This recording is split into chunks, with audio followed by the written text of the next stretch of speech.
عزیز طلباء و طالبات، اس موڈیول میں ہم یہ سمجھنے کی کوشش کریں گے کہ کبار تابعین کے زمانے میں فقہ کی کون سی امتیازی خصوصیات تھیں۔ عزیز طلباء و طالبات، کبار تابعین کا دور صحابہ کرام رضوان اللہ علیہم اجمعین کے بعد کا دور تو کہلاتا ہے، لیکن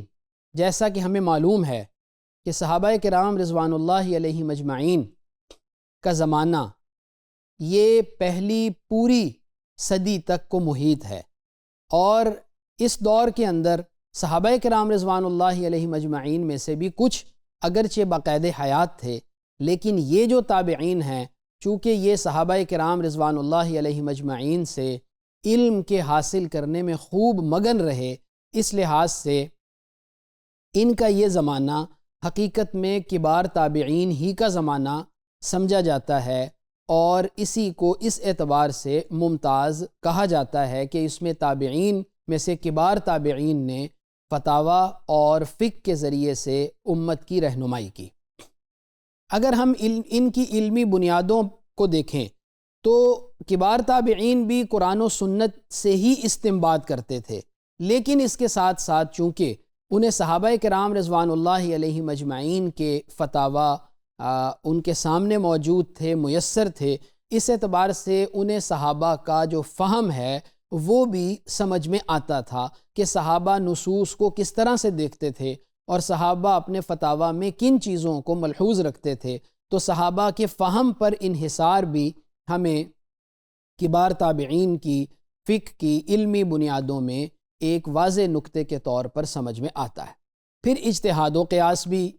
جو ہے کبار تابعین کے دور میں اجتہاد و قیاس جو ہے اس کا بھی رواج ہوا، لیکن عملی مسائل پر توجہ رہی۔ فرضی مسائل جس کو ہم فقہ تقدیری کہتے ہیں، یعنی مسائل ابھی تک پیش نہیں آئے اور ہم یہ سمجھتے ہیں کہ یہ پیش آ جائیں گے، اس لیے وقت سے پہلے ان کو حل کر لیا جائے، یہ جو فقہ تقدیری یا فرضی مسائل کو فرض کر کے ان کا حل نکالنا، یہ والی جو روایت ہے یہ ہمیں تابعین کے دور میں نظر نہیں آتی، بلکہ عملی مسائل پر توجہ نظر آتی ہے۔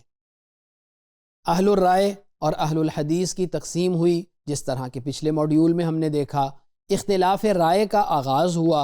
اور دو مختلف منہج ہمارے سامنے آئے، ایک ہے نص کے ظاہری معنی پر اکتفا کرنے کا منہج، اور ایک ہے نص میں آنے والے حکم کے مقصد، علت اور حکمت پر غور کرنا، اور پھر اس علت اور حکمت کو سامنے رکھتے ہوئے مزید اجتہاد کرنا۔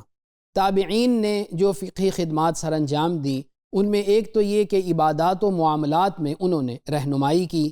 مسائل کے حل میں اجتہاد کیا، اور علم کی اشاعت کی، اور تدوین حدیث یہ کبار تابعین کے زمانے کی ایک بہت بڑی خصوصیت ہے اور خدمت ہے کہ انہوں نے فقہ کے ساتھ ساتھ حدیث کو مدون بھی کیا اور حدیث کو آگے پھیلایا بھی، جس کی وجہ سے ہمیں بعد کے ادوار کے اندر حدیث کا ایک بہت بڑا ذخیرہ مدون شکل میں نظر آتا ہے۔ علمی اسفار جن کو الرحلات کہا جاتا ہے، وہ بھی اس دور کی بہت بڑی خصوصیت اور تابعین کی ایک بہت نمایاں خدمت ہے، اور نبی اکرم صلی اللہ علیہ وآلہ وسلم کی روایت کا جو پھیلاؤ ہے وہ بھی اس دور میں تابعین کی ایک خدمت ہے۔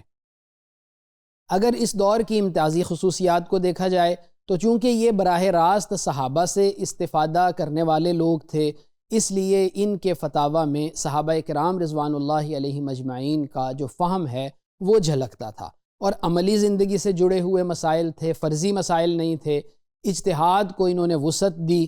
اور اس کے ساتھ ساتھ جو فقہی اختلاف ہے اس کی بنیاد بھی اسی دور کے اندر ہو گئی، کیونکہ ایک طرف اہل الحدیث ہیں اور ایک طرف اہل الرائے ہیں۔ تو اس اعتبار سے ہمیں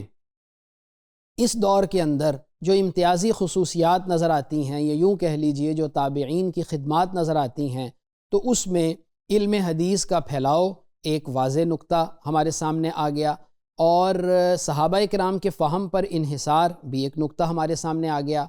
اور اسی طریقے سے اہل الحدیث اور اہل الرائے کی جو تقسیم ہے وہ اس زمانے میں ہو گئی، وہ بھی ہمارے سامنے آ گئی، اور ان کے جو فتاوی ہیں ان فتاویٰ کی روشنی میں بعد میں آنے والوں کے لیے اجتہاد کی جو راہ ہموار ہوئی وہ بھی ہم نے اس ماڈیول میں دیکھ لی۔